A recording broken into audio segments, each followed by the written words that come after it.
Good evening, friends, and welcome to Sleepy Time Tales, a podcast aimed at helping you to get a good night's sleep. Do you find your mind troubled with the stresses of modern life, especially when the lights are out and you're trying to get a restful night? Does your spinning mind keep you awake? Follow my voice down the path towards a good night's rest. Listen to me tell a story that will keep your mind from wandering to your daytime problems, the ones you can't solve right now and will be easier to solve well rested. Listen to my voice and allow yourself to drift, following the twists and turns of the story, but slowly letting go and drifting into sleep. Let my voice wash over you at a comfortable volume and allow yourself to be distracted from the stresses and worries that play on your mind. Whether you need help falling asleep or going back to sleep in the middle of the night, you can trust me to keep you company and help you to wake up tomorrow in a rested state. You may need to try out Sleepy Time Tales for a few nights to get used to this slightly strange idea, but I believe it will be well worth your while.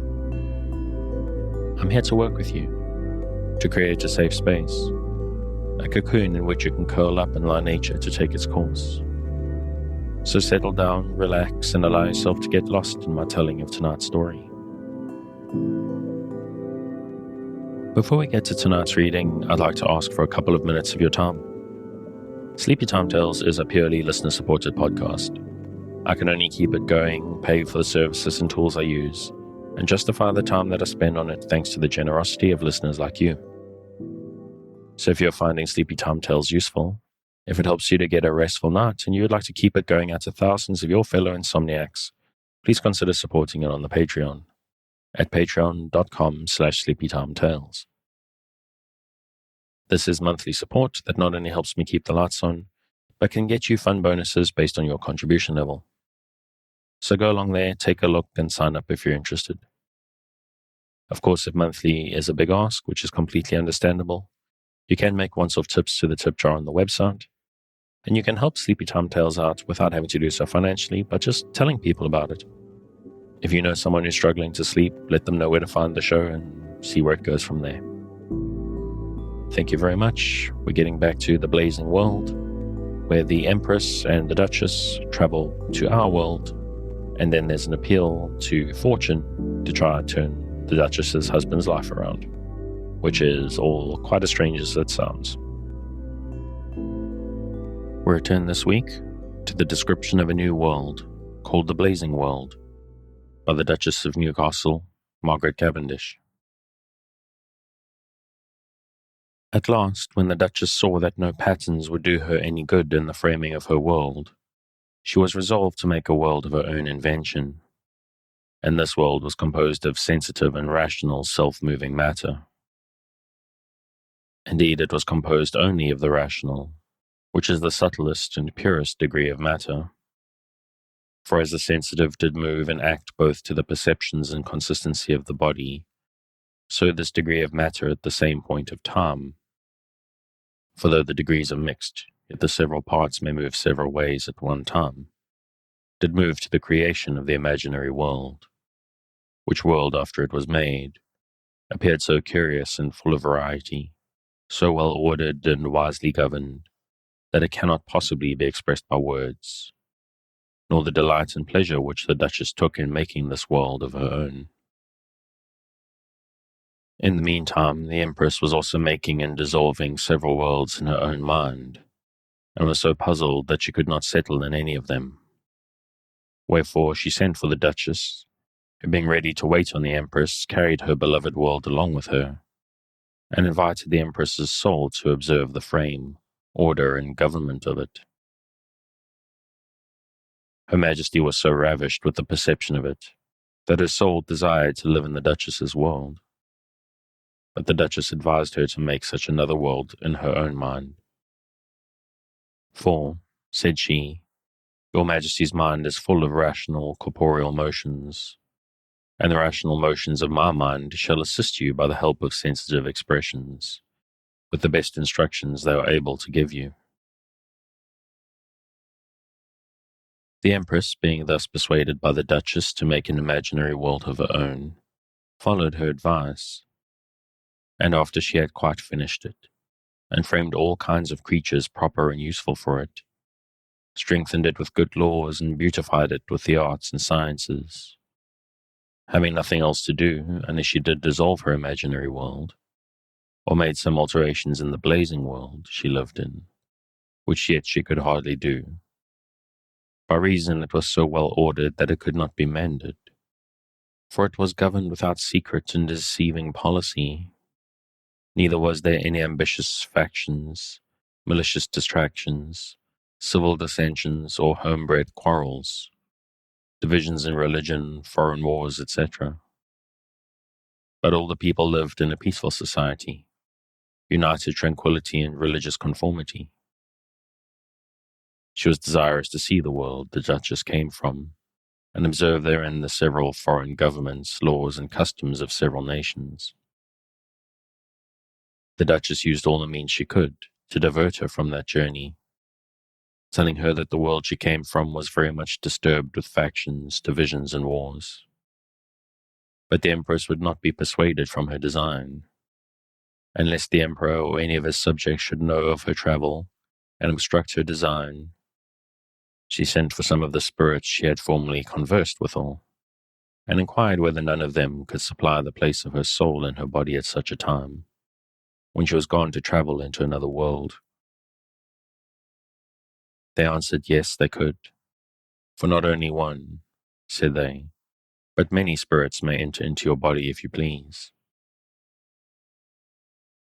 The Empress replied she desired but one spirit to be viceroy of her body in the absence of her soul, but it must be an honest and ingenious spirit, and if it was possible, a female spirit. The spirits told her that there were no difference of sexes amongst them, but, said they, we will choose an honest and ingenious spirit, and such a one as shall so resemble your soul, that neither the Emperor nor any of his subjects, although most divine, shall know whether it be your own soul or not, which the Empress was very glad at. And after the spirits were gone, asked the Duchess how her body was supplied in the absence of her soul, who answered Her Majesty that her body in the absence of her soul was governed by her sensitive and rational corporeal motions. Thus these two female souls travelled together as lightly as two thoughts into the Duchess, her native world, and, which is remarkable, in a moment viewed all the parts of it, and all the actions of all the creatures therein. Especially did the Empress's soul take much notice of the several actions of humane creatures in all the several nations and parts of that world, and wondered that for all there were so many several nations, governments, laws, religions, opinions, etc., they should all yet so generally agree in being ambitious, proud, self-conceited, vain, prodigal, deceitful, envious, malicious, unjust, revengeful, irreligious, factious, etc. She did also admire that not any particular state, kingdom, or commonwealth was contented with their own shares, but endeavoured to encroach upon their neighbours, and that the greatest glory was in plunder and slaughter, and yet their victories less than their expenses, and their losses more than their gains, but their being overcome, in a manner, their utter ruin. But that she wondered most was that what they should prize, or value dirt more than men's lives, and vanity more than tranquility. For the Emperor of a world, said she, enjoys but a part, not the whole, so that his pleasure consists in the opinions of others. It is strange to me, answered the Duchess, that you should say thus, being yourself an Empress of a world, and not only of a world, but of a peaceable, quiet, and obedient world. 'Tis true, replied the Empress, but although it is a peaceable and obedient world, yet the government thereof is rather a trouble than a pleasure, for order cannot be without industry, contrivance, and direction. Besides, the magnificent state that great princes keep or ought to keep is troublesome. Then by your Majesty's discourse, said the Duchess, I perceive that the greatest happiness in all the worlds consists in moderation. No doubt of it, replied the Empress. And after these two souls had visited all the several places, congregations, and assemblies, both in religion and state, the several courts of judicature and the lights in several nations, the Empress said that of all the monarchs of the several parts of the world, she had observed the Grand Signior was the greatest, for his word was a law and his power absolute. But the Duchess prayed the Empress to pardon her that she was of another mind. For, said she, he cannot alter Mahomet's law and religion, so that the law and church do govern the Emperor, and not the Emperor them. But, replied the Empress, he has power in some particulars, as, for example, to place and displace subjects in their particular governments of church and state.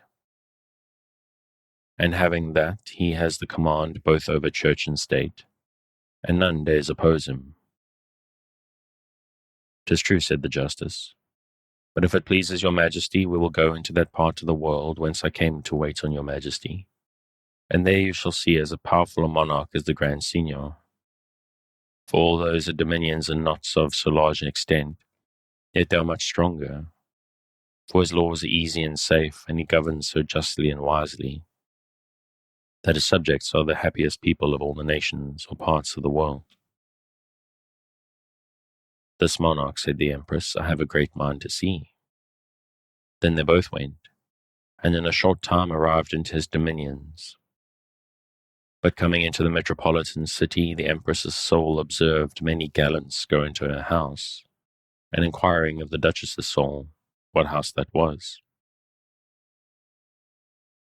she told her it was one of the theatres where comedies and tragedies were acted. The Empress asked whether they were real. No, said the Duchess, they are feigned. Then the Empress desired to enter into the theatre, and when she had seen the play that was asked, the Duchess asked her how she liked the recreation. I like it very well, said the Empress. I observe that the actors make a better show than the spectators, and the scenes are better than the actors, and the music and dancing is more pleasant and acceptable than the play itself. For I see the scenes stand for wit, the dancing for humour, and the music is the chorus. I'm sorry, replied the Duchess, to hear your Majesty say so. For if the wits of this part of the world should hear you, they would condemn you. What, said the Empress, would they condemn me for preferring a natural face before a signpost, or natural humour before an artificial dance, or music before a true and profitable relation? As for relation, replied the Duchess, our poets defy and condemn it into a chimney corner, fitter for old women's tales than theatres. Why, said the Empress, do not your poets' actions comply with their judgments? For their plays are composed of old stories, either of Greek or Roman or some new-found world. The Duchess answered Her Majesty that it was true, that all or most of these plays were taken out of old stories. But yet they had new actions, which being joined to old stories, together with the addition of new prologues, scenes, music, and dancing, made new plays. After this, both the souls went to the court, where all the royal family was together, attended by the chief of the nobles of their dominions, which made a very magnificent show. And when the soul of the Empress viewed the king and queen, she seemed to be in a maze, which the Duchess's soul perceiving, asked the Empress how she liked the king, the queen, and all the royal race. She answered that in all the monarchs she had seen in the world, she had not found so much majesty and affability mixed so exactly together, that none did overshadow or eclipse the other. And as for the queen, she said that virtue sat triumphant in her face, and piety was dwelling in her heart, and that all the royal family seemed to be imbued with a divine splendor. But when she had heard the king discourse, she believed that Mercury and Apollo had been his celestial instructors, and my dear lord and husband, added the Duchess, has been his earthly governor. But after some short stay in the court, the Duchess's soul grew very melancholy, the Empress asking the cause of her sadness. She told her that she had an extreme desire to converse with the soul of her noble lord and dear husband, and that she was impatient of a longer stay. The Empress desired the Duchess to have but patience so long, until the king, the queen, and the royal family were retired, and then she would bear her company to her lord and husband's soul, who at the time lived in the country some 112 miles off, which he did, and thus these two souls went towards those parts of the kingdom where the Duke of Newcastle was. But one thing I forgot all this while, which is, that although thoughts are the natural language of souls, yet by reason souls cannot travel without vehicles. They use such language as the nature and propriety their vehicles require, and the vehicles of those two souls being made of purest and finest sort of air, and of a human shape. This purity and fineness was the cause that they could neither be seen or heard by any human creature, whenas they had been of some grosser sort of air, the sound of the air's language would have been as perceptible as the blowing of zephyrs. And now to return to my former story, when the Empress's and Duchess's soul were travelling into Nottinghamshire, for that was the place where the Duke did reside. Passing through the forest of Sherwood, the Empress's soul was very much delighted with it, as being a dry, plain, and woody place, very pleasant to travel in, both the winter and summer, for it is neither much dirty nor dusty at no time. At last they arrived at Welbeck, a house where the Duke dwelled, surrounded all with wood, so close and full that the Empress took great pleasure and delight therein, and told the Duchess she had never observed more wood in so little compass in any part of the kingdom she had passed through. The truth is, said she, there seems to be more wood on the seas, she meaning the ships, than on the land. The Duchess told her the reason was that there had been a long civil war in that kingdom, in which most of the best timber trees and principal palaces were ruined and destroyed. And my dear lord and husband, said she, had lost by it half his woods, besides many houses, land, and movable goods, so that all the loss out of his particular estate did amount to above £500,000.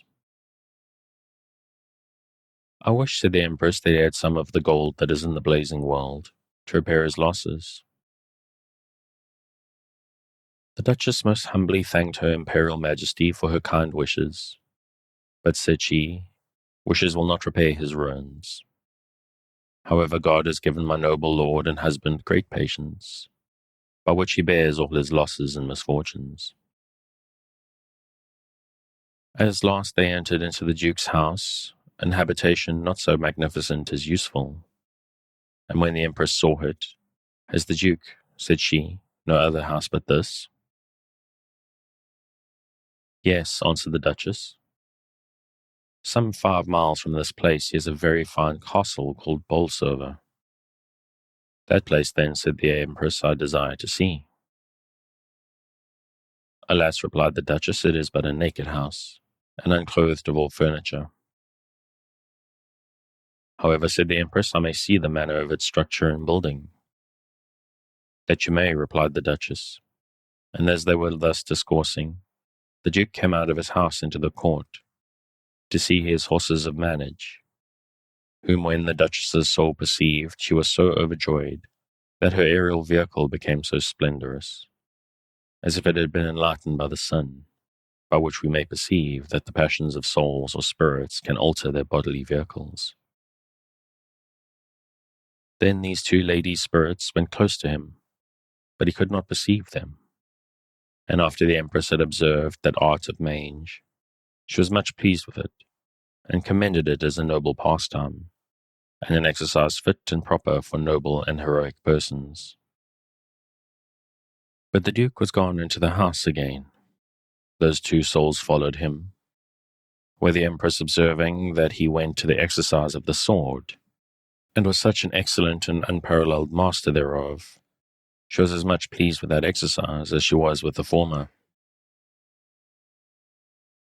But the Duchess's soul being troubled, that her dear lord and husband used such a violent exercise before meat, for fear of overheating himself, without any consideration of the Empress's soul, left her aerial vehicle and entered into her lord. The Empress's soul, perceiving this, did the like, and then the Duke had 3 souls in one body, and had there been some such souls more, the Duke would have been like the Grand Signor in his seraglio, only it would have been a Platonic seraglio.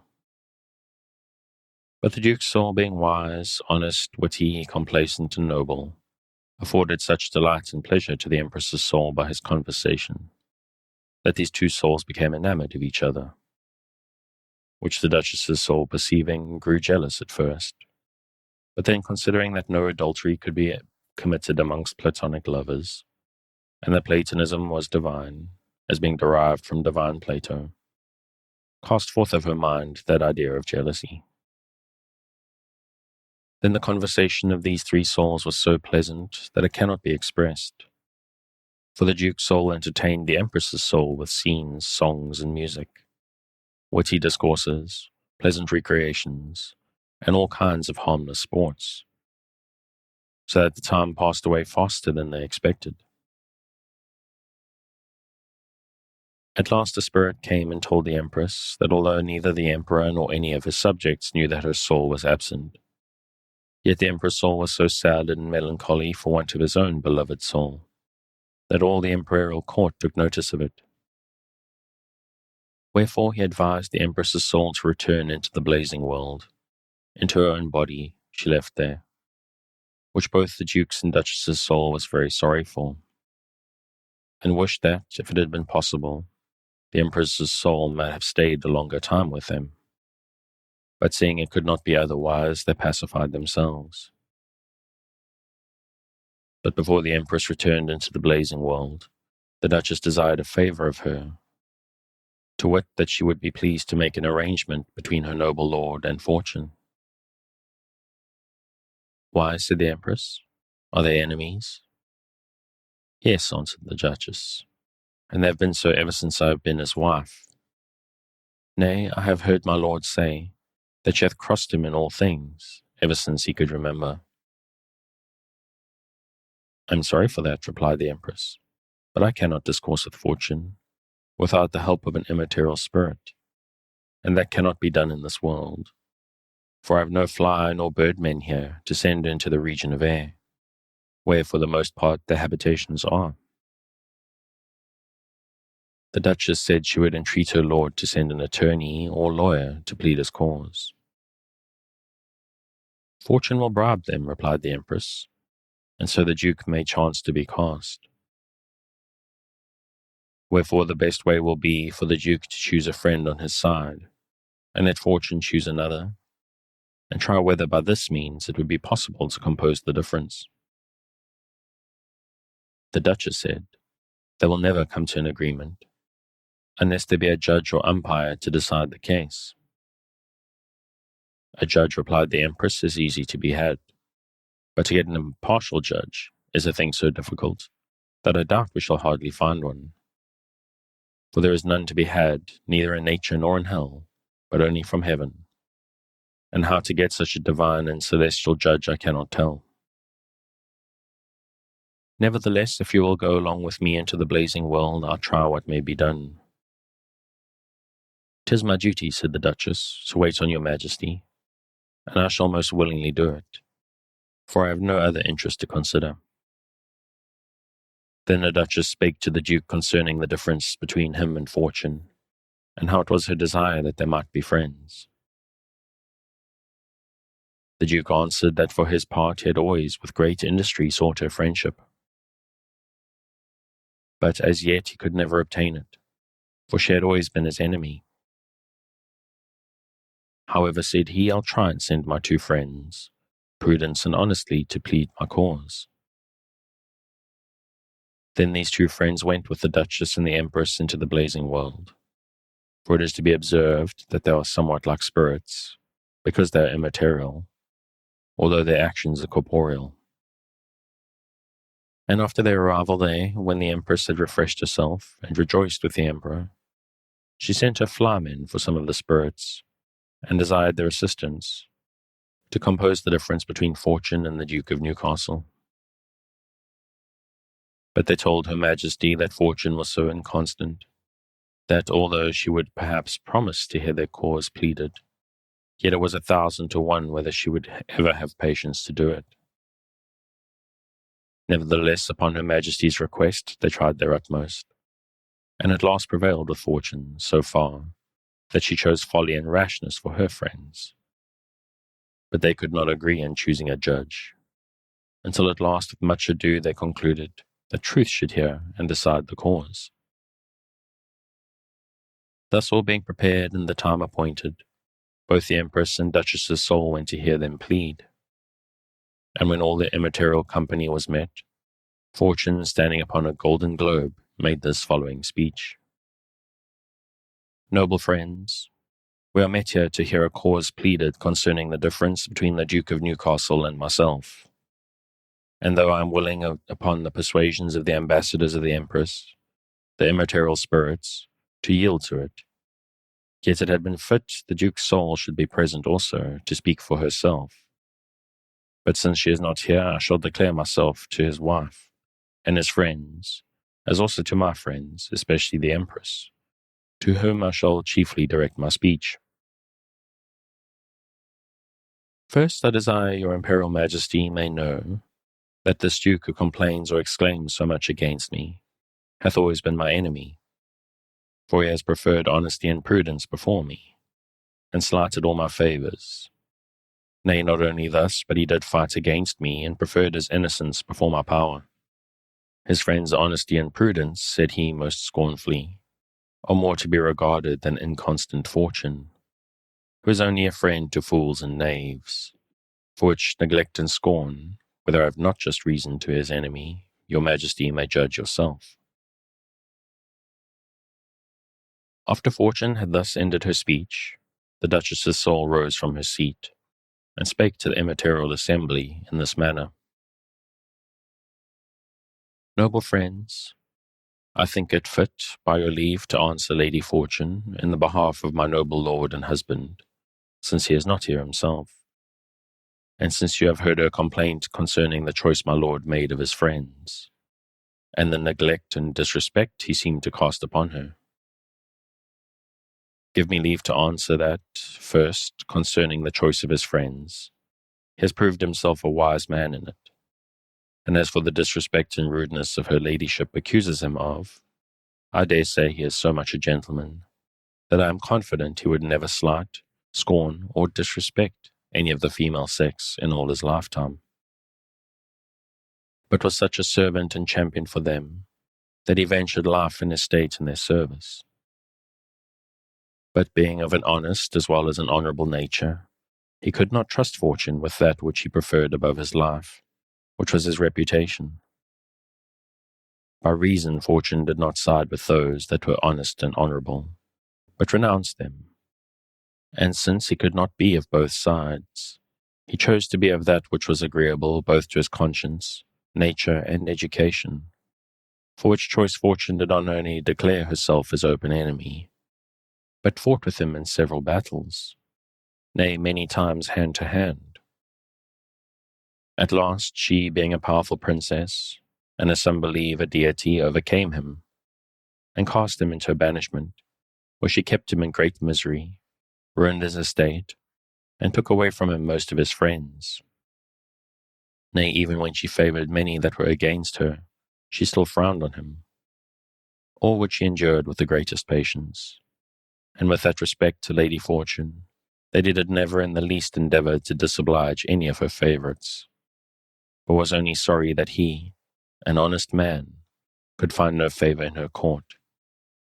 And since he did never injure any of those she favoured, he neither was an enemy to her ladyship, but gave her always that respect and worship which belonged to her power and dignity, and is still ready at any time honestly and prudently to serve her. He only begs her ladyship would be his friend for the future, as she hath been his enemy in times past. As soon as the Duchess's speech was ended, folly and rashness started up, and both spake so thick and fast at once, that not only the assembly, but themselves were not able to understand each other. At which Fortune was somewhat out of countenance, and commanded them either to speak singly or be silent. But Prudence told her ladyship she should command them to speak wisely, as well as singly. Otherwise, said she, it were best for them not to speak at all. Which Fortune resented very ill, and told Prudence she was too bold, and then commanded Folly to declare what she would have made known. But her speech was so foolish, mixed with such nonsense, that none knew what to make of it. Besides, it was so tedious that Fortune bid her to be silent, and commanded Rashness to speak for her, who began after this manner. Great Fortune, the Duchess of Newcastle, has proved herself, according to report, a very proud and ambitious lady, in presuming to answer you her own self, in this noble assembly without your command, in a speech wherein she did not only contradict you, but preferred honesty and prudence before you, saying that her lord was ready to serve you honestly and prudently, which presumption is beyond all pardon. And if you allow honesty and prudence to be above you, none will admire, worship, or serve you. But you'll be forced to serve yourself and will be despised, neglected, and scorned by all. And from a deity become a miserable, dirty, begging mortal in a churchyard porch or nobleman's gate. Wherefore, to prevent such disasters, fling as many misfortunes and neglects on the Duke and Duchess of Newcastle, and their two friends, as your power is able to do. Otherwise, prudence and honesty will be the chief and only moral deities of mortals. Rashness having thus ended her speech, Prudence rose and declared herself in this manner. Beautiful Truth, great Fortune, and you the rest of my noble friends, I'm come a long journey in the behalf of my dear friend, the Duke of Newcastle. Not to make more wounds, but if it be possible to heal those that are made already. Neither do I presume to be a deity, but my only request is that you would be pleased to accept of my offering. I, being a humble and devout supplicant, and since no offering is more acceptable to the gods than the offering of peace, in order to that I desire to make an agreement between Fortune and the Duke of Newcastle. Thus she spake, and as she was going up started Honesty, for she has not always so much discretion as she ought to have, and interrupted Prudence. I came not here, said she, to hear Fortune flattered, but to hear the cause decided between Fortune and the Duke.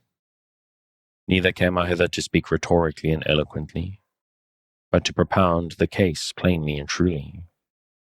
And I'll have you know that the Duke, whose cause we argue, was and is my foster son. For I, Honesty, bred him from his childhood, and made a perpetual friendship betwixt him and gratitude, charity, and generosity, and put him to school to Prudence, who taught him wisdom, and informed him in the rules of temperance, patience, justice, and the like. Then I put him into the University of Honor, where he learned all honorable qualities, arts, and sciences. Afterward I made him to travel through the world of actions, and made observation his governor, and in those his travels he contracted a friendship with experience, all of which made him fit for heaven's blessings and fortune's favors. But she, hating all those that have merit and desert, became his inveterate enemy, doing him all the mischief she could until the god of justice opposed Fortune's malice, and pulled him out of those ruins she had cast upon him. For this god's favourites were the Duke's champions, wherefore to be an enemy to him were to be an enemy to the god of justice. In short, the true cause of Fortune's malice to this Duke is that he would never flatter her, for I, Honesty, did command him not to do it, or else he would be forced to follow all her inconstant ways and obey all her unjust commands, which would cause a great reproach to him. But on the other side, prudence advised him not to despise fortune's favours, for that would be an obstruction and hindrance to his worth and merit. And he, to obey both our advice and counsels, did neither flatter nor despise her, but was always humble and respectful to her, so far as honour, honesty, and conscience would permit, all of which I refer to truth's judgment, and expect her final sentence. Fortune, hearing thus honesty's plain speech, thought it very rude, and would not hearken to truth's judgment, but went away in a passion, at which both the Empress and Duchess were extremely troubled, that their endeavours should have no better effect. But honesty chid the Duchess and said she was to be punished for desiring so much fortune's favours. For it appears, said she, that you mistrust the gods' blessings. At which the Duchess wept, answering honesty, that she did neither mistrust the gods' blessings nor rely upon fortune's favours, but desired only that her lord might have no potent enemies. The Empress, being much troubled to see her weep, told honesty in anger she wanted the discretion of prudence. For though you are commended, said she, yet you are apt to commit many indiscreet actions, unless prudence be your guide. At which reproof prudence smiled, and honesty was somewhat out of countenance. But they soon became very good friends, and after the Duchess's soul had stayed some time with the Empress in the blazing world, she begged leave of her to return to her lord and husband, which the Empress granted her, upon condition she should come and visit her as often as conveniently she could, promising she would do the same to the Duchess. And with the goodbye of the Duchess, I think it's time to call it a night. As always, you can find the original on Project Gutenberg at the link in the show notes. Thanks again for joining me on this episode of Sleepy Time Tales, the podcast designed around a bedtime story to help you to get a restful night. New episodes will be released every Sunday night to give you something fresh to help you rest in a new week. But make sure to follow or subscribe in whatever service you use, so that you get your new episodes whenever they come out. Good night, and sweet dreams.